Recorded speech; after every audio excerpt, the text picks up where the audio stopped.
네 번째 발표자는 공군사관학교의 마수지 생도입니다. 주제는 북한의 핵 전략 분석과 한국의 안보 전략 강화 방안에 대한 내용입니다. 시작하세요.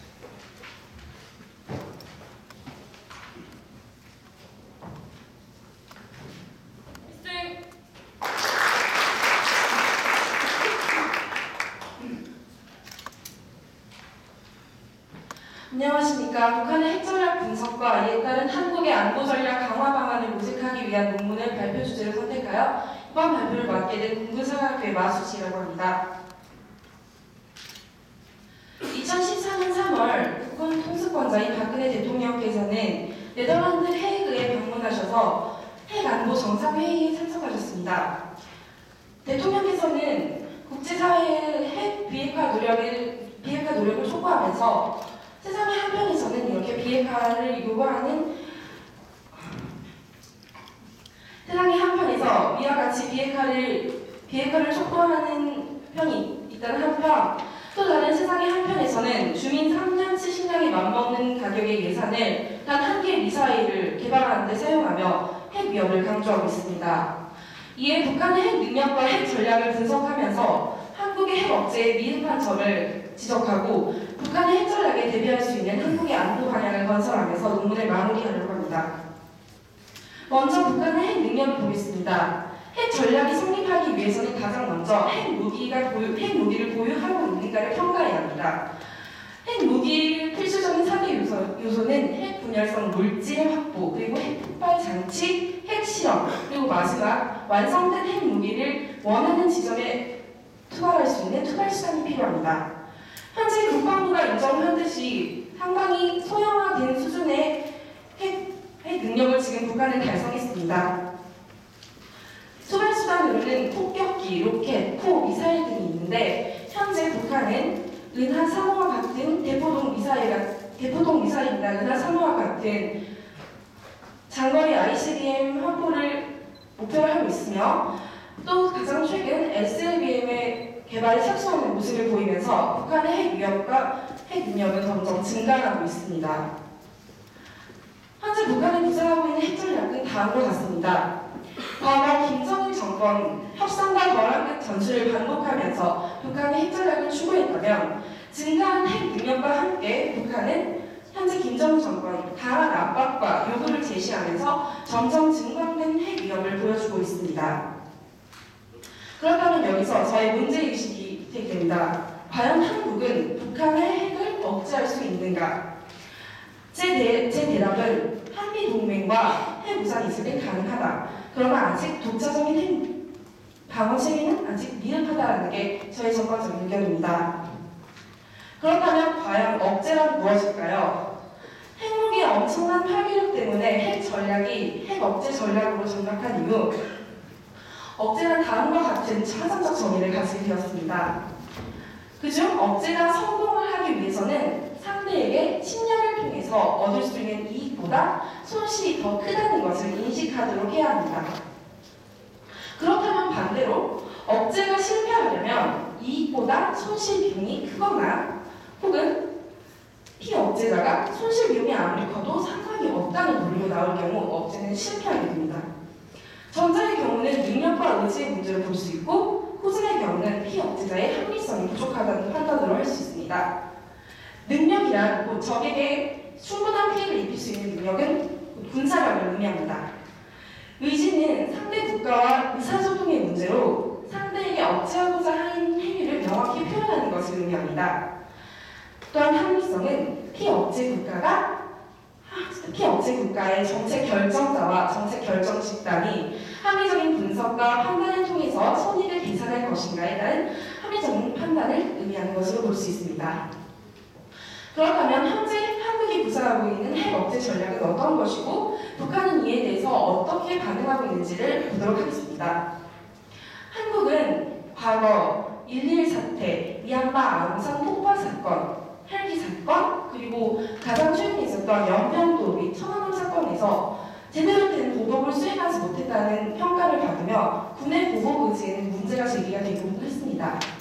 또한 통일연구원에서 통일연구원에서 조사한 결과에 따르면 한국 국민이 북한의 핵은 체제 유지 수단이며 통일이 되면 한반도에 이익이 될 것이라는 대답이 30%에 육박했다고 합니다. 이에 핵 억제에 대한 의지 문제가 제기됩니다. 또 다른 것은 능력의 차원입니다. 현재 한국은 한미동맹과 재래식 전력을 통해서 북한의 핵을 억제하는 전략을 구사하고 있습니다. 또한 미국의 핵 우산에 의존하면서 미국의 핵 우산에 의존하고 있습니다. 하지만 미국의 핵 우산이 북한의 장거리 핵 미사일 개발 시 찢어진 핵 우산을 전락하게 된다면 한국은 이제 독자적으로 핵을 개발해야 하는 상황에 놓이게 됩니다. 다음으로 북한의 합리성입니다. 북한은 고의사 조치로 인해서 대남 무역이 전면 철폐되고 대중 무역 의존도가 급증하면서 경제적인 어려움을 겪고 있습니다. 이런 경제적인 상황에서 북한이 벼랑 끝 전술을 구사할 확률이 더 높아지며 김정은 정권 초기 그는 정치적인 압박과 스트레스를 받게 됩니다. 정권 초기에 달성해야 할 정치적 압박 그리고 1인에게 권력이 집중되어 있기 때문에 발생하는 정치적인 스트레스는 북한 지도부의 합리성을 결여시키게 만드는 요소로 작용합니다. 그렇다면 과연 한국은 북한의 핵을 억제하기 위해서 어떻게 할 수 있을까요? 다음 보이는 이 사진은 지난 연평도 사건 이후 폐허가 된 연평도의 모습입니다. 다음과 같이 북한의 미사일이나 공격에 의해서 군은 강력하게 대응을 하지 못했다는 비난이 쇄도하면서 군의 보복 의지가 문제가 되었다면 그동안 발생해왔던 북한의 도발에 대해서 우리는 관성을 깨야 하겠습니다. 강력한 보복 의지가 요구됩니다. 또한 국민적 담론의 형성 그리고 분열된 국론의 통합이 요구됩니다. 다음은 북한 지도부의 합리성의 문제입니다. 사실 북한 지도부의 합리성은 어떻게 하면 확보할 수 있는가는 많은 고민을 하게 됩니다. 그렇지만 북한 지도부가 비합리적이라는 가정하에 어떻게 나올 것인지를 한국군이 제대로 판단할 수 없다면 더 강력한 보복 의지를 보여주면서 한미동맹을 공고히 함으로써 북한 지도부의 결여된 합리성을 좀 더 강화할 필요가 있습니다. 다음은 억제 능력의 측면입니다. 지금 보이는 이 사진은 1960년대 프랑스가 핵무장을 감행하고 난 뒤 현재 프랑스군이 운영 중인 핵 항공모함 샤를 드골입니다. 이때 프랑스는 미국의 핵무장을 제공받았음에도 불구하고 안보는 원샷 게임이다. 안보는 스스로 책임져야 한다는 논리하에 핵무장을 감행했습니다. 그렇다면 제가 지금 한국의 핵무장을 옹호하려는 입장인 것은 아닙니다. 사실 한반도의 자체적인 핵무장은 이익보다 손해가 더 크다고 할 수 있습니다. 현재 오바마 행정부의 대외 전략 기조인 국제적인 핵 비확산과 한반도의 자체적인 핵무장은 대립되며 미국의 국방 3개년 검토 보고서인 QDR에 따르면 미국은 국방비의 감소에도 불구하고 한반도의 평화와 안보를 보장했습니다. 이런 점에 따르면 한반도의 자체적인 핵무장은 국제사회로부터 비난과 제재를 받을 수 있는 가능성을 남기게 되며 한미동맹의 균열을 야기하게 될 수도 있습니다. 한미동맹의 균열을 야기하게 되면 가장 이득이 되는 나라는 바로 북한입니다. 그렇기 때문에 한국은 독자적인 핵 억제 능력을 실행할 때 재래식 전력으로서 그 능력을 보완할 필요가 있습니다. 정보력은 적의 주요 표적을 타격하기 위한 선결 조건입니다. 하지만 대북 정보력의 90%를 현재 KH-11과 U2 고고도 정찰 위성이나 정찰기 같은 미군의 정보에 의존하고 있는 게 실정입니다. 한국군의 대북 정보 수집 능력은 전체 정보 수집 능력의 10%밖에 미치지 않는다고 합니다. 이에 한국군은 2017년까지 1조 원의 예산을 투입하면서 글로벌 호크와 같은 고고도 정찰기를 도입하기로 했습니다. 하지만 이 점에서도 문제가 여실히 드러났는데 고고도 정찰기를 도입하면서 이 글로벌 허브가 미국이 운영하고 있는 글로벌 허브와는 다르다는 점입니다. 이런 점은 흔히 군사력의 도입에서 발생하는 문제점입니다. 따라서 도입으로만 그칠 것이 아니라 한국의 독자적인 기술을 개발하고 연구할 필요성도 함께 제기됩니다. 다음으로는 선제 타격인 킬체인과 재래식 전력의 동시 활용입니다.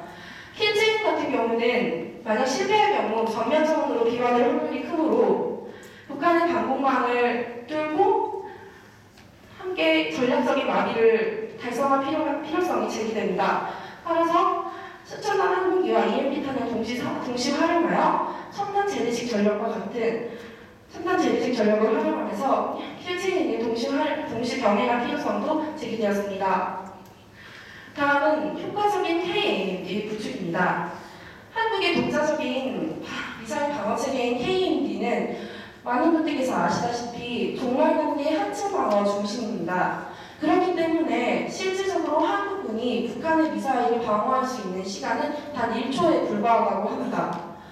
따라서 우리 군은 중고도 방어 미사일인 사드와 SM3를 도입하려고 추진하고 있습니다. 그러나 이와 같은 도입은 한국이 미국의 MD 체계에 편입한 것이 아니냐는 의혹을 남기면서 다음과 같은 손익 계산서를 비교해 보도록 합니다. 하지만 한국군은 MD와의 체계 속에서 지금과 같은 전략적 모호성을 유지하면서 미사일 방어 체계를 유지할 필요성이 있습니다. 다음 보이는 사진은 강원도 고성군 육군 제22사단 소초 뒤의 모습입니다. 보이는 강은 해군강이며 오른쪽에 보이는 작은 호수는 참여와 남군의 전설이 전해지는 강호라는 곳입니다. 역사적으로 통일이 이루어진 사례를 뒤돌아보았을 때 튼튼한 북방력 없이 이루어진 사례는 없었습니다. 한국군은 북한의 핵을 확실하게 억제할 수 있는 튼튼한 북방력을 바탕으로 통일 정책을 추진해야 합니다. 이상 발표를 마치겠습니다. 감사합니다.